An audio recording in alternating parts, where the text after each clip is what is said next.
स्वागत है यीशु मसीह की प्रेजेंस में। आप सेम वापिस नहीं जा रहे। अपनी बाइबल को उठाओ अपने हाथों में, सब लोग बैठ जाओ।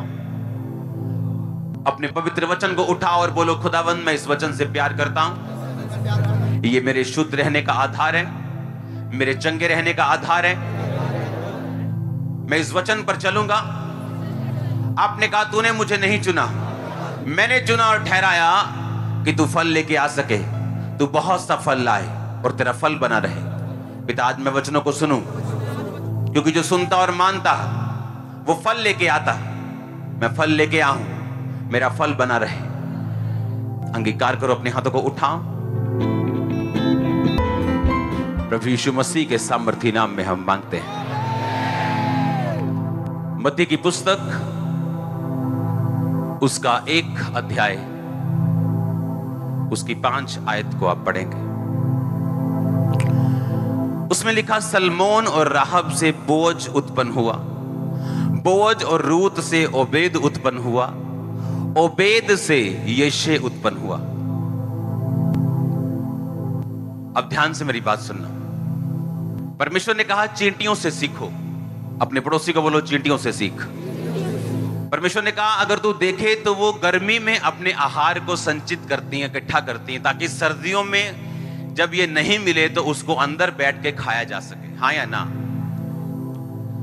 परमेश्वर ने कहा ना तो उनका कोई अगुवा होता है, ना कोई उनको सिखाने वाला होता है, ना ही उनकी आंखें होती हैं, लेकिन फिर भी वो अपने काम को करना जानती। परमेश्वर के कहने का मतलब यह था कि वो अपने फ्यूचर के बारे में सोचती और अपने फ्यूचर के बारे में काम करती। परमेश्वर ने कहा चींटियों से सीखो। मेरा पहला दिन क्रिश्चियनिटी का, जब मुझे पवित्र बाइबल दी गई थी तो छोटा नियम, नया नियम दिया गया था, इतनी सी होती थी। आपके पास होगी, बहुत से लोगों के पास। किन के पास है? उठाओ तो। हाँ, ये जो ब्लू बाइबल है, ये वाली दिखाओ तो कैमरा में। वो देखो, ये देखो। हाँ, ये सेम इससे छोटी थी। और जब मुझे बाइबल दी गई तो मुझे बताया गया कि मत्ती की पुस्तक से 1 से लेके 18 मत पढ़ना, 18 से आगे पढ़ना, जहां पर कुंवारी के बारे में जिक्र है, यीशु मसीह के बारे में जिक्र है। क्योंकि 1 से 18 में यह जिक्र है किससे कौन पैदा हुआ, किससे कौन पैदा हुआ, यीशु मसीह की वंशावली के बारे में। लेकिन मैंने आपको जो पढ़ाया वो मत्ती 1 उसकी 5 आयत को पढ़ेंगे। उसमें लिखा ये वंशावली थी, और बाइबल का एक भी वचन ऐसा नहीं जिसमें गहरा भेद ना हो।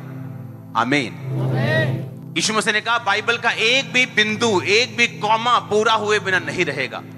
परमेश्वर ने कहा धरती ऊपर नीचे हो सकती है, टल सकती है, खराब हो सकती है, फट सकती है, लेकिन मेरा वचन जो होगा कभी नहीं टलेगा, एक बिंदु भी।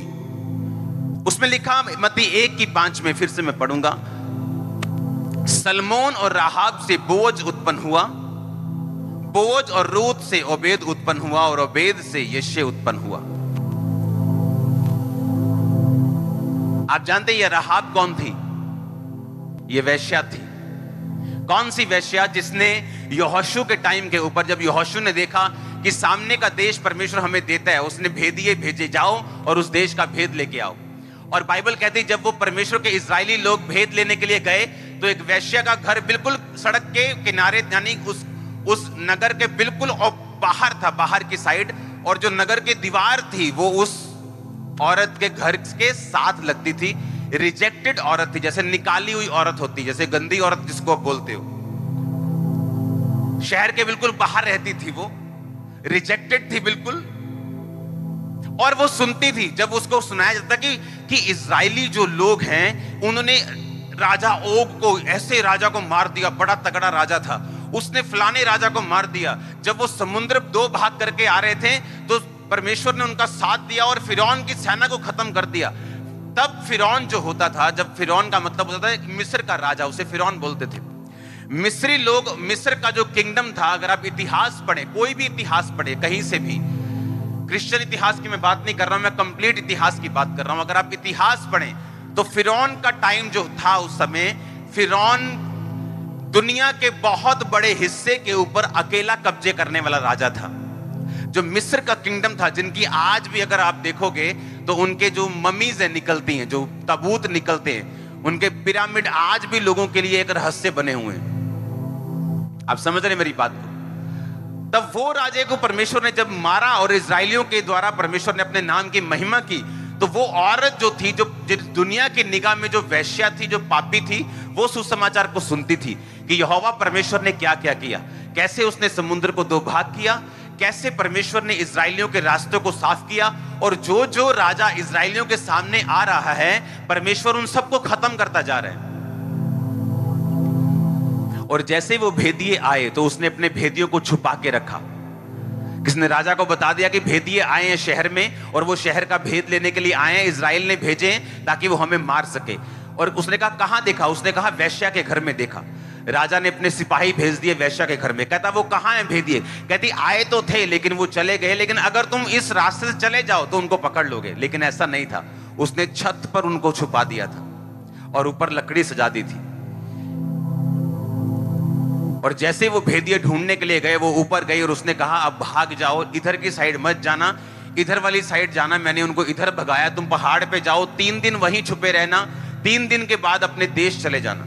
लेकिन मेरा भला कर जाना कि जब तुम इस देश को लेने के लिए आओ, मारने के लिए आओ, तो मुझे और मेरे घराने को मत मारना, क्योंकि मैंने ये सुना है कि लोगों के दिल में तुम्हारी कौम का डर बैठ चुका है।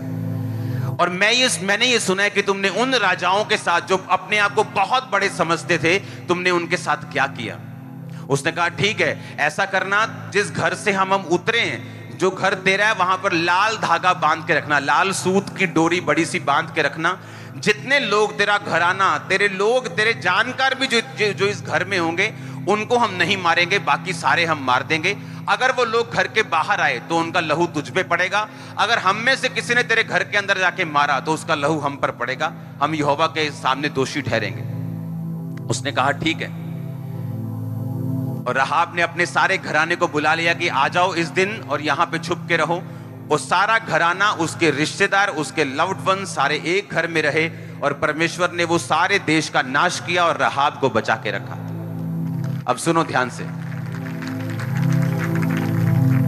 एक पापी की मैं बात कर रहा हूं जो दुनिया की निगाह में पापी था और था भी पापी, लेकिन परमेश्वर के सुसमाचार के ऊपर विश्वास किया।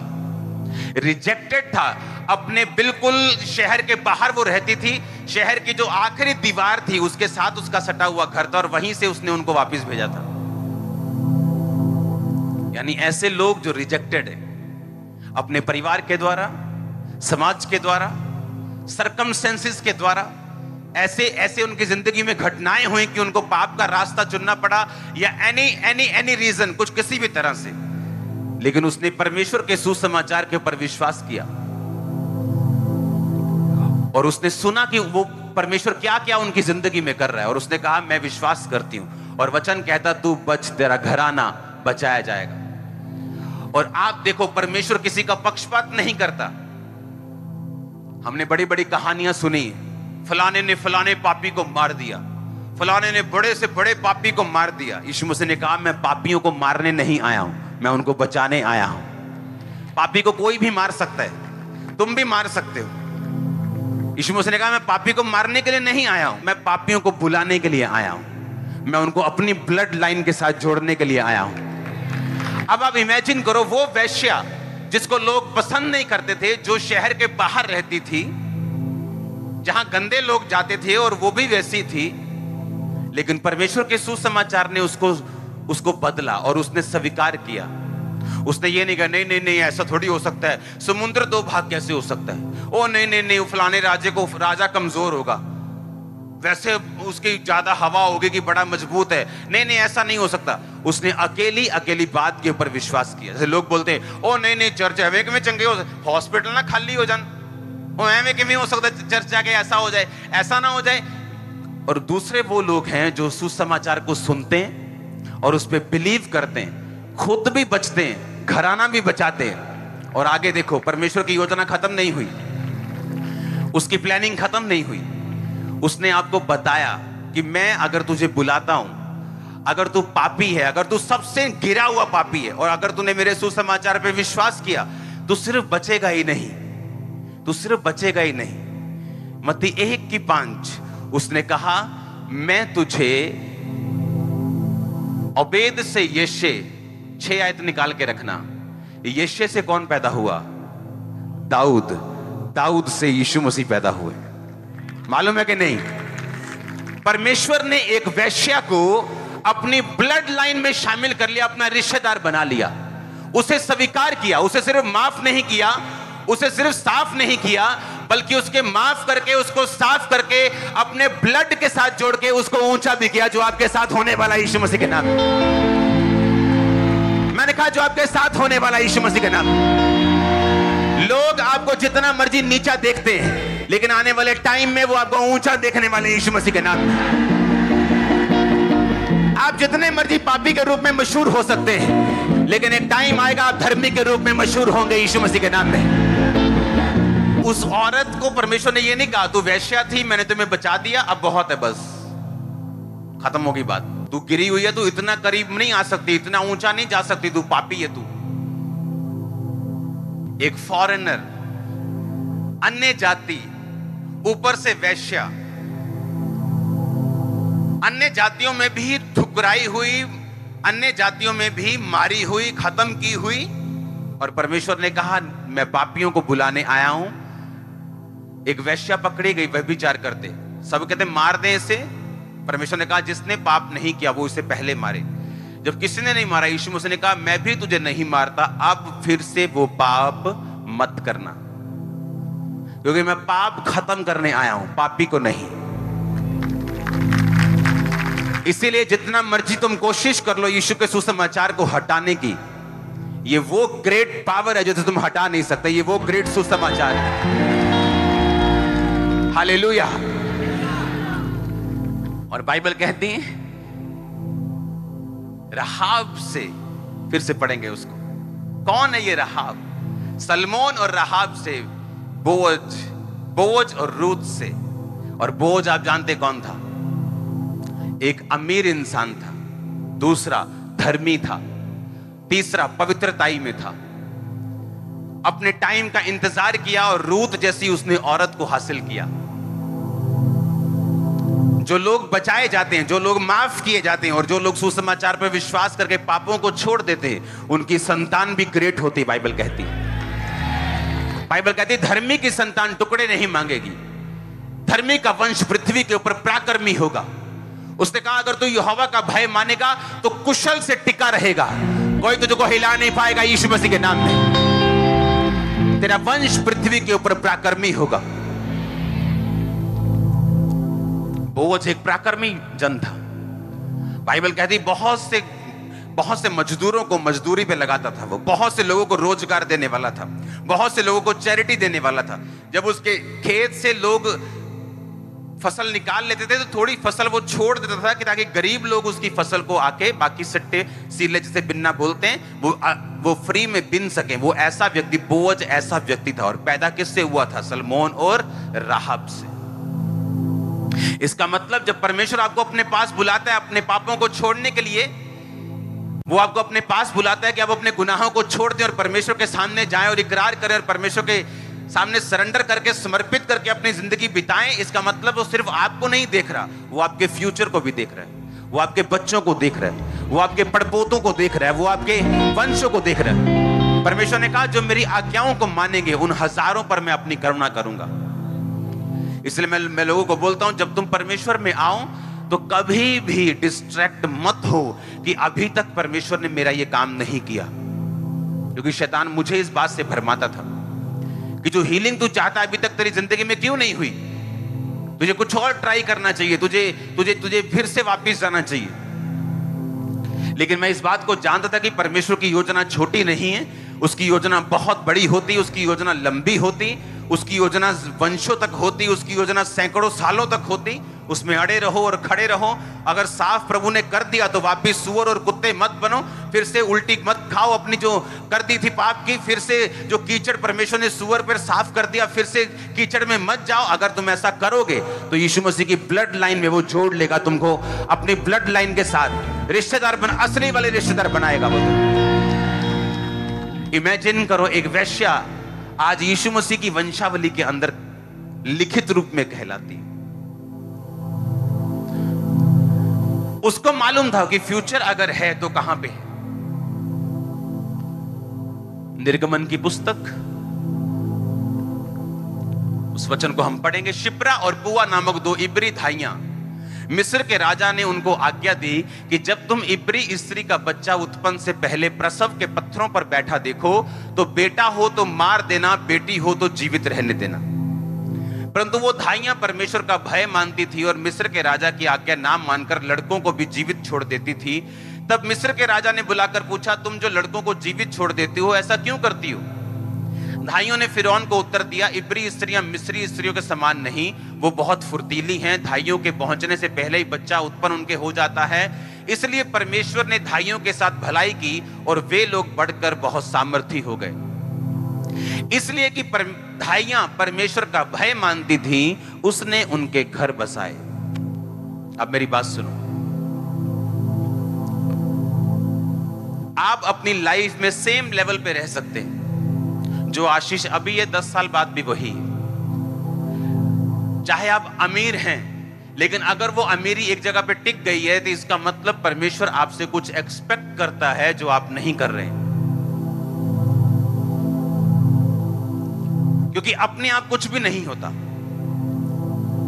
इत्तेफाक नाम का कोई भी शब्द इब्रानी बाइबल में नहीं, इब्रानी भाषा में इत्तेफाक नाम का कोई शब्द नहीं। इसका मतलब इत्तेफाक होता ही नहीं, सब कुछ होता है परमेश्वर के द्वारा। जो कुछ आप करते हैं, आपके डिसीजन, आपके फैसले, अगर आज मैं यहां खड़ा हूं तो उस फैसले के कारण कि मैं यीशु मसीह में खड़ा रहूंगा, अड़ा रहूंगा।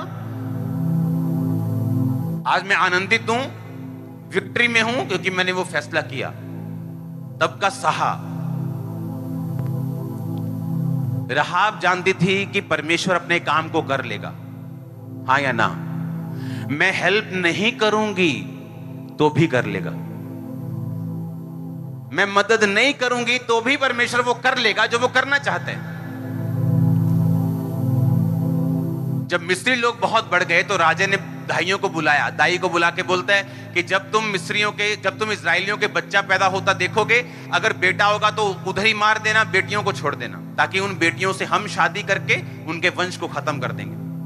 और वो धाइयां, बाइबल कहती है, वो परमेश्वर का डर मानती थी। और जब वो उनको मैसेज आता था कि आजा वे उधर बेबी होने वाला, उसको मालूम था कि अगर मुझे मान लो खुरला किंगरा से मैसेज आया तो मुझे 10 मिनट लगेंगे चलने के लिए, पहुंचने के लिए 15 मिनट लगेंगे। हाँ बस आई, मैं पंडे मादला थोड़े जैसे आई। उसको मालूम था कि इतना टाइम मैं निकाल दूंगी तो मेरे जाने से पहले हो जाएगा। और जब वो पहुंचती थी तो बेबी हो चुका होता था और वापिस आ जाती थी। और राजा ने कहा, ऐसा क्यों, तुम लड़कों को जीवित क्यों छोड़ रही हो? मैं लड़के ही लड़के देख रहा हूं, मैंने आज्ञा निकाली लड़कों को मार देना, लड़के क्यों हैं बीवी? उसने कहा वो फुर्तीली बहुत है, पर ये नहीं बताया कि हमारी स्पीड भी स्लो है। हाँ, और क्या लिखा बाइबल में, लास्ट आयत को पढ़ेंगे। इसलिए कि धाइयां परमेश्वर का भय मानती थी, परमेश्वर ने धाइयों के घर बसाए। सुनो, घर सबके पास है, ईंटों और मिट्टी के घर सबके पास हैं। बॉम्बे में बड़े बड़े फ्लैट सबके पास हैं। अगर वो घर कहलाते तो वो कभी सुसाइड ना करते। वो घर नहीं, वो स्ट्रक्चर है। परमेश्वर ने घर, जब वो घर बसाता है, वो आपके बच्चों पर, आपकी पत्नी पर, आपके पति पर, आपकी मां पर, आपके बाप पर, आपके फाइनेंस पर, सब तरफ वो दया करके रखता है जब वो घर बसाता है। जब पैसे से घर बनता है, जब पैसे से घर खरीदा जाता है, वो कंप्लीट घर नहीं है, वो एक स्ट्रक्चर है। किसी का बड़ा, किसी का छोटा, किसी का लंबा, किसी का चौड़ा, वो स्ट्रक्चर है। वो ईंटों और मिट्टी का बना हुआ एक स्ट्रक्चर है। घर परमेश्वर ही बना सकता है। और परमेश्वर ने कहा, दाइयां परमेश्वर का डर मानती थी, तो परमेश्वर ने दाइयों के घर बसा दिए, उनको बसा दिया वहां के ऊपर। दाइयां भी ये बात जानती थी कि अगर हम ये काम नहीं करेंगे तो परमेश्वर कहीं और से कर लेगा। अगर हम बच्चों को मारेंगे तो हो सकता है हमें कोई बीमारी हो जाए, अगले 6 महीने में हम वैसे ही मर जाएं। अब दिक्कत क्या है? मुझे मालूम है कि सुसमाचार का काम हो रहा है, कलीसिया को मालूम है कि ये लोग, ये सेवकाई, ये सेवकाइयां, ये लोग ये परमेश्वर का काम कर रहे हैं। अब वो ये भी जानते हैं कि दुनिया में क्या हो रहा है, कौन सा व्यक्ति, कौन सा विरोधी क्या सोच रहा है। कलीसिया तब आशीषित होती है जब वो परमेश्वर के बनाए हुई योजनाएं जो वो अपनी आंखों के सामने देख रहा है, उन्हें पूरा करने के लिए परमेश्वर की हेल्प करे। राहाब वेश्या होके भी ये बात को समझ पाई कि परमेश्वर की प्लानिंग है कि वो उनको कनान देश देगा। उसे मालूम था ये बात, उसे गवाही सुनी कि मिस्र का जो समुद्र था वो 2 भाग हो गया, बड़े बड़े राजा चूर हो गए, बड़े बड़े राजा मिट्टी में मिल गए, इन्होंने सबको हरा दिया। ये परमेश्वर की योजना है, मैं उस योजना में शामिल हो जाऊंगी। आज लोगों को मालूम है कि ये परमेश्वर का जन है, ये सेवकाई है जो काम कर रही है। और अगर वो हेल्प से पीछे हटते हैं जहां वो कर सकते हैं, क्योंकि उनको अपना कैरियर प्यारा है, किसी को अपना पैसा प्यारा है, किसी को नाम प्यारा है, किसी को अपना परिवार प्यारा है, लेकिन वो नहीं जानते जिन चीजों को वो बचा के रख रहे हैं वो आने वाले समय में प्रभु उनसे छीन लेगा। अगर राहाब सोचती अपनी छत पर, सुनो, डेमोक्रेसी में और राजाओं के राज में जमीन और आसमान का फर्क है। अगर राजा गुस्से में आ गया वो मौत का दंड भी दे सकता है, कोई उसको रोक नहीं सकता। डेमोक्रेसी में ऐसा नहीं है, लॉ है वहां पे, हाँ या ना। तो वो राजे के अधीन थी, डेमोक्रेसी के नीचे नहीं थी, लोकतांत्रिक देश नहीं था, वो राजे के अधीन थी। अपनी छत के ऊपर लड़कों को, बंदों को छुपा के रखना, और जो उसके राजे ने फौजी भेजे होंगे ढूंढने के लिए, वो आम फौजी होंगे क्या? वो भी अपने लेवल के अफसर होंगे। फिर भी ये डर ना रखना राजे का, और अपने जान की परवाह किए बगैर उनको छुपाना, बचाना, फिर भगाना। उसने कहा तू मेरे लिए अपनी जान देगा, तू इसे बचाएगा, अकेले की तू देगा, मैं तेरा परिवार भी साथ में बचाऊंगा। लेकिन आज क्रिश्चियनिटी में लोग डर जाते, मेरा कैरियर, ओ मेरा परिवार, ओ लोग क्या कहेंगे, ओ मेरी सरकार क्या कहेगी मैं क्रिश्चियन लोगों का साथ दे रहा हूं। क्योंकि अगर सुसमाचार, अगर हीलिंग हो रही है तो वो रूहों को बचाने के लिए हो रही है। अगर मिरेकल्स हो रहे हैं तो वो रूहों को बचाने के लिए हो रहे हैं। अगर परमेश्वर चिन्ह कर रहा है, चमत्कार कर रहा है, तो वो रूहों को बचाने के लिए कर रहा है। अगर परमेश्वर लोगों की ड्यूटीज लगा रहा है और काम हो रहा है खुदावंद का, उसका एक ही मकसद है, रूहों को बचाना और अनंत जीवन का वारिस बनाना, हाँ या ना। ये प्राइम पर्पस, ये पहला मकसद परमेश्वर का लोगों की जिंदगी में काम करने का, हाँ या ना।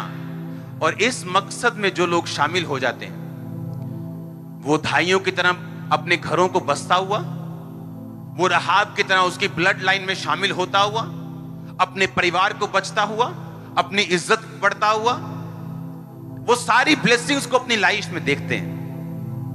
आमीन। राहाब ने ये चिंता नहीं की कि अगर मैं पकड़ी गई तो मेरा सीधा मौत, मेरी सीधा निश्चित है, मुझे कोई बचा नहीं सकता। जान है तो जहान है, मैं ऐसा करती हूं, आधी इंफॉर्मेशन इनको दे देती हूं, आधी उसको दे देती हूं। थोड़ा बीच में बैलेंस रखते हैं। वो धोबी का कुत्ता, ना घर का ना घाट का। तो कर परोना कहते कि वो खा रह जाता ना, मतलब नहीं यार उधर परोंठे बने होने, हाँ, जो सामने पड़ा है दाल वो भी नहीं खाई, तो दूसरा बंदा सोचता यार उधरों खा के आया होना, छड्डो पर चाह पिया दियो। आप समझ रहे कि नहीं? उसको मालूम था कि मुझे एक तरफ होना है, मुझे यीशु मसीह की तरफ होना है, क्योंकि ये जीवित परमेश्वर है। अगर तो कन्विंस हो, अगर तो दिल में पता है, अगर आपको मालूम हो चुका है कि यीशु मसीह परमेश्वर है, वही जीवित परमेश्वर है, तो एक तरफ हो जाओ और उसके सामने आ जाओ और हेल्प करो। अगर कन्विंस नहीं हो तो छोड़ दो, कोई हेल्प करने की जरूरत नहीं। लेकिन अगर कन्विंस हो तो फिर 100% आओ, फिर डरो मत, क्योंकि घर बसने आपके हैं, घराने बचने आपके हैं, ब्लड लाइन में शामिल होना आपने। हालेलुया। अब कोई हेल्प कर सकता है अपनी प्रार्थनाओं से, क्योंकि वो बहुत अमीर नहीं। कोई हेल्प कर सकता है अपने पैसों से, कोई हेल्प कर सकता है अपनी पोजीशन से, जहां परमेश्वर ने उसको रखा है। कहीं सरकार में, कहीं डिपार्टमेंट्स में। कोई हेल्प कर सकता है अपने गिफ्ट से, कोई हेल्प कर सकता है अपनी ताकत से, कोई हेल्प कर सकता है किसी भी तरह से, लेकिन वो हेल्प 100% होनी चाहिए। वो आधी अधूरी हेल्प नहीं होनी चाहिए, वो कंप्लीट हेल्प होनी चाहिए। क्योंकि परमेश्वर ने कहा सलमोन और राहाब से कौन पैदा हुआ? मत्ती 1 उसकी 5 आयत, बोअज पैदा हुआ। ये यीशु मसीह की वंशावली के बारे में बात कर रहा हूं। उसकी वंशावली में मरियम जैसी कुंवारी और पवित्रताई से भरी हुई औरत भी है, और जो ऐसे लोग जो पाप में डूबे हुए थे यीशु मसीह को मानने के कारण साफ हुए, वो भी हैं। यही क्रिश्चियनिटी है। आप सुसमाचार जो दे रहे हैं, आप उनकी कैसे हेल्प कर रहे हैं? आप परमेश्वर का काम, जो योजना परमेश्वर की चल रही है, आप उस योजना में कैसे शामिल हैं? किस तरीके से शामिल हैं? आपका कितना एफर्ट है उस योजना को करने के लिए? कई ऐसी चीजें जहां पैसा काम नहीं आता, जहां प्रार्थना काम आती, जहां फास्टिंग काम आती, जहां आपका काम, जहां आप बैठे वहां की इंफॉर्मेशन काम आती, कहीं वहां पैसा काम नहीं आता। साधु सुंदर सिंह किसी के घर में गए, नंगे पैर थे, बारिश आ रही थी, बुखार था उनको। कहते बहन मैं घर में एक रात रहना चाहता हूं। कहती मैं प्रार्थना करूंगी। कहता तू जिससे प्रार्थना करेगी ना वो मेरे साथ खड़ा है, तो मुझे तेरी प्रार्थना नहीं चाहिए इस समय, वो हेल्प चाहिए, प्रार्थना नहीं चाहिए। जिसके सामने तूने प्रार्थना करनी वो मेरे साथ खड़ा है, वो मेरे अंदर है, तू बता तेरे को क्या चाहिए। हालेलुया। बाइबल कहती है कि सेंसिटिव लोग गवाही ले पाते। औरत थी एक, जब अलीशा जाता था उस रास्ते से, उसकी चाल से मालूम होता था, उसकी बात से मालूम होता था कि ये परमेश्वर का कोई सच्चा जन है। उसने कहा कि ये जो जाता है ना बंदा, मुझे पक्का पता है कि ये प्रभु का सच्चा जन है। मैं इसके लिए एक कमरा बनाऊंगी और वहां पे एक मेज रखूंगी, एक 5 स्टार जैसी फैसिलिटी बोलते हैं, एक दीवट रखूंगी, एक दीवा रखूंगी, एक मेज रखूंगी, एक खाट रखूंगी, और जब ये रास्ते से जाया करेगा तो वहां विश्राम करके आगे जाएगा। और उसने हेल्प की अलीशा की, और अलीशा ने कहा अपने असिस्टेंट को कि इसको क्या चाहिए, मैं इसकी राजा के साथ चर्चा करूं, मैं इसको कोई है, इसको प्रॉब्लम है, कोई पॉलिटिकल प्रॉब्लम है, किसी और तरह की प्रॉब्लम है। उसने कहा नहीं, मैं अपने लोगों में रहती हूं, मुझे ऐसा कोई दिक्कत नहीं। असिस्टेंट बड़े तेज होते हैं, उसने कहा इसके बेबी नहीं है। अलीशा ने कहा अगले साल तू एक बेटा अपनी छाती से लगाएगी। हालेलुया। तो अलीशा का जीवन तो चल ही रहा था। परमेश्वर ने किसी ना किसी तरह से अपने दासों को कंफर्ट दे ही देना है, अपनी मिनिस्ट्री को उसने आगे ले ही जाना है। ये मेरी मिनिस्ट्री नहीं है, ये मेरा दर्शन नहीं है, परमेश्वर ने चुना है हमें। अगर कोई एक हेल्प नहीं करेगा तो दूसरा करेगा ही करेगा। लेकिन परमेश्वर ने कहा जो तुम मौका खो दोगे, बाद में वो मौका कभी नहीं मिलेगा। बाइबल कहती याकूब और एसाव, जब एसाव ने मौका खो दिया तो बाइबल बयान करती है कि आंसुओं के साथ रोने पर भी उसे वो मौका दोबारा नहीं मिला। आंसुओं के साथ पश्चाताप करने पर भी परमेश्वर ने वो पोजीशन उसको दोबारा नहीं दी। अगर मुझे ये मालूम है कि परमेश्वर की योजना है, अगर मुझे ये मालूम है कि ये सेवकाई, ये लोग, ये परमेश्वर के उस हेवनली काम को कर रहे हैं, तो मेरा ये मतलब बन जाता है, मेरा ये कर्म बन जाता है, धर्म बन जाता है, मेरा ये सब कुछ बन जाता है कि जो कुछ मेरे पास है वो मैं 100% इस काम के अंदर लगा दूं। मैं 100% फास्टिंग करूं। पैसा उसका बहुत छोटा हिस्सा है, और भी बहुत से हिस्से होते हैं मिनिस्ट्री में कि कहां से कोई व्यक्ति परमेश्वर के काम कर सकता है। जो काम कर रहे हैं वो उनके साथ खड़ा हो सकता है, बिना किसी डर के, बिना किसी राजा के डर के, बिना किसी सरकार के डर के, बिना किसी लोगों के डर के, बिना किसी रिश्तेदार के डर के, बिना किसी इंसान के डर के, वो उसके साथ खड़ा होना चाहिए। लिखा परमेश्वर ने दाइयों के घर को बसाया क्योंकि वो परमेश्वर का भय मानती थी। कितने इन बातों को समझ रहे हैं? अपने हाथों को उठाओ। Thank you Jesus.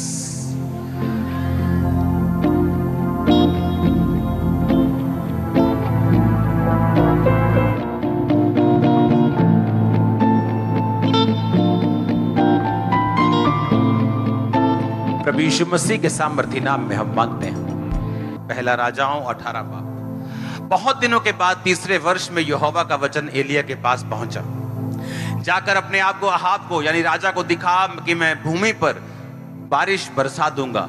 तब एलिया अपने आप को अहाब को दिखाने गया और उस समय शमरोन में अकाल भारी था। अहाब ने अबोतहा जो उसके घराने का दीवान था यानी एक बहुत बड़ी पोजीशन के ऊपर था, बुलाया। अबोतहा तो यहोवा का भय यहां तक मानता था कि जब इजाबेल यानी इजराइल के राजा अहाब की पत्नी इजाबेल जो जादू टोना करने वाली थी, जब वो यहोवा के नबियों को मारती थी, नष्ट करती थी, तो अबोधा ने 100 नबी लेकर 50-50 करके गुफाओं में छुपा रखा और अन्न जल देकर उनका पालन पोषण करता रहा। अहाब ने अबोधा से कहा, देश के जल में सब सोतों और नदियों के पास जा कि इतनी घास मिले कि हम घोड़ों और खच्चरों को जीवित बचा सकें और हमारे सब पशु ना मरें। अतः उन्होंने आपस में देश बांटा और उसमें होकर चले, एक और अहाब और दूसरी ओर अबोधा चला। अबोधा मार्ग में था कि एलिया उसको मिला और उसे पहचान कर मुंह के बल गिरा और कहा, हे प्रभु एलिया, क्या तू ही है? उसने कहा, हाँ मैं एलिया हूं, जाकर अपने स्वामी से कह कि एलिया यहां है। उसने कहा, मैंने क्या पाप किया कि तू मुझे मरवा डालने के लिए अहाब के हाथ करना चाहता है?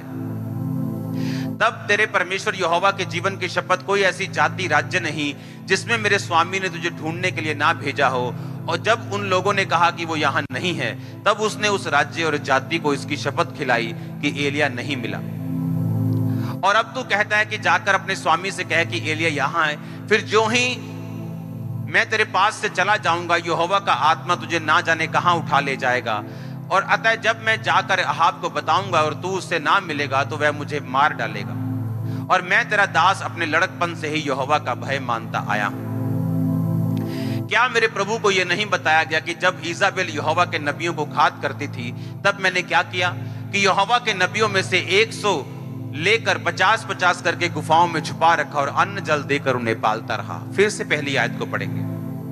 बहुत दिनों के बाद तीसरे वर्ष में यहोवा का वचन एलिया के पास पहुंचा कि अपने आप को राजा को दिखा कि मैं बारिश बरसाऊंगा। एलिया अपने आप को राजा को दिखाने गया। उस समय भारी अकाल था शमरोन में।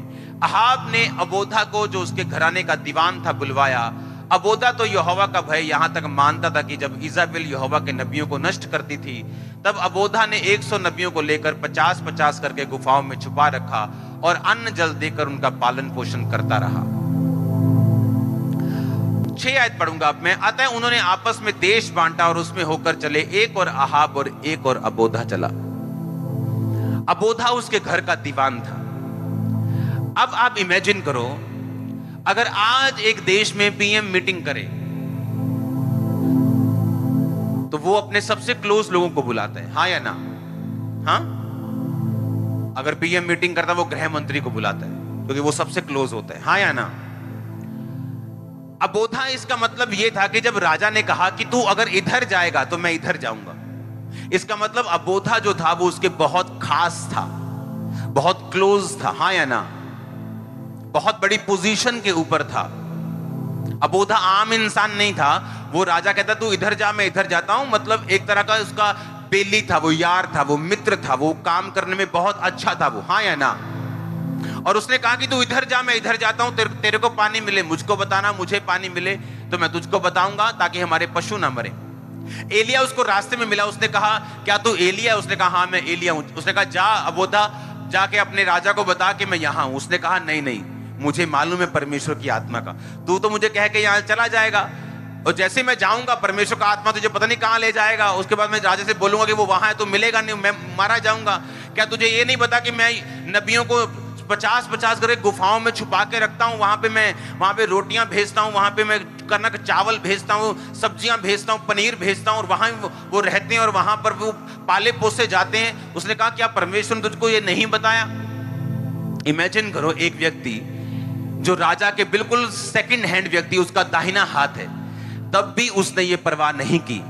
वो इतना दाहिना हाथ है कि राजा उससे कह रहा है कि आधा तू कर, आधा मैं करता हूं। तो भी इतने इन्फ्लुएंस के नीचे रहते हुए, अगर आप देखोगे ना, अगर आप पॉलिटिशियंस के पास बैठोगे, अगर आप बड़े लोगों के पास बैठोगे, उनका अपना एक इन्फ्लुएंस होता है, उनका अपना एक ऑरा होता है, उस पैसे का, उस रुतबे का अपना एक ऑरा होता है। उस औरे के नीचे वो अबोधा दबा नहीं, और उसने ये नहीं कहा कि नहीं नहीं नहीं, मैं ऐसे कैसे हेल्प कर दूं। अगर राजे को मालूम हो गया कि मैं 100 नबियों को मैं पाल रहा हूं, अगर राजे की वाइफ को मालूम हो गया जो यहोवा के नबियों से नफरत करती है, मैं मारा जाऊंगा, मेरे बच्चे मारे जाएंगे, मेरे लोग मारे जाएंगे, मैं ऐसा नहीं करूंगा, मैं थोड़ा सा अपना करूंगा हेल्प। पर बाइबल कहती है उसने 100 नबी लिए, 50 एक गुफा, 50 दूसरी गुफा। और अब इमेजिन करो जब वो राशन लेके जाते होंगे गुफाओं में, जब पैसा जाता होगा, राशन जाता होगा, तो लोग ही लेके जाते होंगे, ड्रोन तो थे नहीं तब भी वो उसने परवाह नहीं की और अपनी ड्यूटी को पूरा करता रहा। ऐसे लोग चाहिए प्रभु को, डरपोक नहीं चाहिए परमेश्वर को। इसलिए परमेश्वर ने कहा डरपोक लोग मेरे राज्य में प्रवेश नहीं करेंगे। आप जानते हैं अंत के समय में, एंड टाइम में ऐसे लोग भी होंगे जो नरक में जाएंगे अपने डरपोक पुणे की वजह से, क्योंकि ये वचन पूरा होगा कि डरपोक लोग मेरे राज्य में प्रवेश नहीं कर सकते। कि जब काम करने की बारी थी, जब मेरे लोगों को बचाने की बारी थी, जब मेरे लिए खड़े होने की बारी थी, तब तुम सो रहे थे, डर रहे थे, अपने परिवार के लिए रो रहे थे। अब तुम रो, तुम्हारी आत्मा को नाश होने से कोई नहीं बचा सकता। अबोधा ने कहा, एलिया सेंसिटिव इंसान था, उसे मालूम था परमेश्वर का आत्मा कैसे काम करता है, उसे मालूम था अब तू यहां है, प्रभु का आत्मा तुझे बोल देगा अब उधर चला जाओ। उसको मालूम था आत्मा के काम कैसे होते, उसको मालूम था, सेंसिटिव था, आत्मा में समझ रखने वाला इंसान था, उसे मालूम था पवित्र आत्मा कैसे काम करते हैं। हालेलुया। और उसने कहा मैं नबियों को छुपा के रखता हूं, मैंने उनको मरने नहीं दिया, मैं 50-50 नबियों को रखा है मैंने, मैं अन्न जल दे के उनका पालन पोषण करता हूं। और कब अन्न जल दे रहा है वो, कब? जब उस देश में इतना भारी अकाल है कि राजा को, खुद देश के राजा को पानी ढूंढने के लिए जाना पड़ रहा है, और यहोवा के नबी गुफा में बैठे हैं और पानी भी आ रहा है और खाना भी आ रहा है। इतिहास गवाह है इस चीज का। आज अगर आप साउथ कोरिया देश को सुनते हैं, वहां की बेदारी को सुनते हैं, तो एक 15 बाय 15 के टेंट से बेदारी शुरू हुई थी वहां। आज वहां चर्चिस बनी हुई बड़ी बड़ी, जैसे यहां बन जाएंगे और बन रही, लेकिन वो बेदारी टेंट से शुरू हुई थी। और यही टेस्टिमनी यहां होने वाली। हालेलुया। अब मेरा रोल क्या है, मैं तो कर रहा हूं, लेकिन आपका रोल क्या है? क्योंकि मेरी बात सुनो, 31 नाइट को लोग एक दूसरे को हैप्पीएस्ट न्यू ईयर बोल रहे थे, और जब 1-2 तारीख आ जाती, कुछ हैप्पीएस्ट होता है, कुछ बदला होता है। जो काम धंधा पहले था अभी है, जो कोरोना पहले था वो अभी है, क्योंकि हैप्पीएस्ट होता है आपके डिसीजंस के साथ, जो अब मैं करूंगा तब। हालेलुया। जब एलिया ने बाल के नबियों को मारा और टाइम आया जब राजा और इजाबेल भी मारी गई, मैं आपको दावा करता हूं अगर अबोधा परमेश्वर से डरा होता तब वो भी मारा जाता। अगर अबोधा परमेश्वर से ना डर के लोगों की हेल्प ना की होती तब मारा जाता। शैतान भला नहीं है, वो अच्छा नहीं है। जब वो एक हाथ में कुछ मीठा खाने के लिए देते हैं तो आपकी लाइफ की बेस्ट चीज को वो छीन लेता है आपके हाथ से। अगर वो आपको डर दिखाता है आपकी नौकरी का, आपके कैरियर का, आपके लोगों का, आपके फ्यूचर का, तो वो डर नहीं दिखा रहा, वो आपको मूर्ख बना रहा है, क्योंकि वो अंधेरा वो देख चुका कि अगर आप उसको फॉलो करेंगे, शैतान को, और प्रभु के लोगों के साथ नहीं चलेंगे, तो अंधेरा पक्का है आपकी लाइफ में। क्योंकि बिना विश्वास के कोई जीत नहीं, बिना विश्वास का कदम लिए, बिना अपने आप को सूली पर टांगे, बिना अपने आप का इनकार किए, बिना अपने आप की जान की परवाह किए अगर आप नहीं चलेंगे तो कोई फ्यूचर नहीं है आपका। उसने कहा तुम मेरे लिए अपना प्राण खोएगा, मैं तुझे 100 गुना दूंगा। इसीलिए पुरानी कलीसिया में लोग क्या करते, घर बेच के पैसा प्रेरितों के पांव में रखते थे। ऐसे तो हर बंदा घर बेचे जाए तो गरीबों की जनता हो जानी थी, वो तो गरीब गरीब मोहल्ला हो जाना था, सभी गरीब है, सब घर बाहर बेच के बैठे हुए हैं। ऐसा नहीं था। अगर कोई एक जन्म बोता था, मोटी रकम बोता था, तो प्रभु उसको ब्लेस करता था। इसलिए परमेश्वर ने कहा था अगर तुमने घरों को छोड़ दिया, खेतों को छोड़ दिया, बच्चों को छोड़ दिया, इस समय तुम 100 गुना पाओगे सताव के साथ और परलोक में अनंत जीवन। वो अनंत जीवन की अकेले बात नहीं कर रहा था। उसने कहा कोई बात नहीं, अगर घर छोड़ दिया तुम स्वर्ग जाओगे, अगर तुमने ये छोड़ दिया तुम स्वर्ग जाओगे। उसने ये नहीं कहा। उसने कहा अगर तुमने खेत छोड़ दिया 100 गुना, घर छोड़ दिया 100 गुना, सताव पर सताव के साथ सताव तुम्हें सहना पड़ेगा, पर कहता साथ में परलोक में अनंत जीवन। यानी पहले उसने शरीर पृथ्वी की बात की है कि अगर तुमने पृथ्वी पे मेरे लिए स्टैंड लिया, मैं पृथ्वी पे तुझे ऊंचा करूंगा। अगर तू पृथ्वी पर मेरे साथ चला, मेरे लोगों के साथ चला है, मैं उनके सामने तेरे को ऊंचा करूंगा, तेरे घर बसाऊंगा। कितने मेरी बात को समझ रहे? और ये सब कुछ जब पूरा हो जाएगा, परलोक में भी तेरी सीट अनंत जीवन वाली पक्की होगी। हालेलुया। 2 तरह के प्लेन जाने वाले, एक काला एक व्हाइट। जैसे ही मरे काला, कुछ लोग काले में बैठेंगे और जाएंगे कहां आपको मालूम है? स्वर्ग का दर्शन मैंने देखा है बहुत हल्का सा। नरक का दर्शन लोगों ने देखा है, बहुत लोगों ने। वहां लोग बताते हैं कि नरक असली है और नरक में क्या है। अगर नरक में किसी की हड्डी टूटी है तो उसको वो हड्डी टूटी का पेन अनंत जीवन तक रहेगा और उसकी हड्डी जुड़ेगी नहीं। अगर किसी को कीड़े पड़े, अगर किसी की आंख निकली हुई है, वो आंख उसके हाथ में है और उसको दर्द हो रहा है और लगातार हो रहा है, उसको ठीक नहीं हो रहा। यीशु मसीह ने कहा था नरक वो है जहां कीड़ा मरता नहीं। अगर किसी को इन्फेक्शन है पेट की, पांव की, वो उसी तरह से लाखों साल तक चलेगी और पेन रहेगी उसको। यहां किया कि इसको अगर कोई बड़ा रोग हो गया, 1 साल पेन, 2 साल पेन, मर गया, पेन खत्म। वहां ऐसा नहीं। और इसलिए कहा जो लोग परमेश्वर के कामों को करते हैं वो तारों के समान सदा वहां रहेंगे प्रभु की उपस्थिति में। और कुछ लोग शर्मिंदगी के लिए नरक में रहेंगे। और वहां पे यीशु मसीह ने कहा गड्ढा है बीच में, स्वर्ग और नरक में। ना तो कोई स्वर्ग का बंदा बचा सकता है नरक के लोगों को तब, और ना कोई नरक का वहां से भाग सकता है, तौबा करके स्वर्ग में जा सकता है। यहीं तुम्हें तौबा करनी होगी, यहीं तुम्हें डिसीजन लेना होगा और यहीं सब कुछ करना होगा। हालेलुया। और जब हम इन कामों को करना शुरू करते हैं, हम देखते हैं कि हम परमेश्वर के लिए क्या कर सकते हैं, कहां हम स्टैंड ले सकते हैं, कहां हम खड़े हो सकते हैं। और तब परमेश्वर की निगाह में हम आ जाते हैं। पूरे इज़राइल में से एक सलमोन लिया गया, एक रहाब ली गई। इमेजिन करो आप। इसका मतलब ना तो वो देखता है कि तुम अन्य जाति में से हो या तुम क्रिश्चियन हो। अगर तुम विश्वास दिखाओगे तो तू तुम्हें ऊंचा करेगा। अगर तुमने अपना फेथ दिखाया, अपने कदम को उठाया, तुम सेम नहीं रहोगे। अपने हाथों को उठाओ, प्रभु से एक वायदा करो, जो भी परमेश्वर आपको देगा, जिस काम के करने की शक्ति आपके पास होगी, जिस काम के द्वारा आप खुदाबंद की महिमा, खुदाबंद के लोगों का साथ दे सकेंगे, आप वो करेंगे। वायदा करो अपने हाथों को उठा के।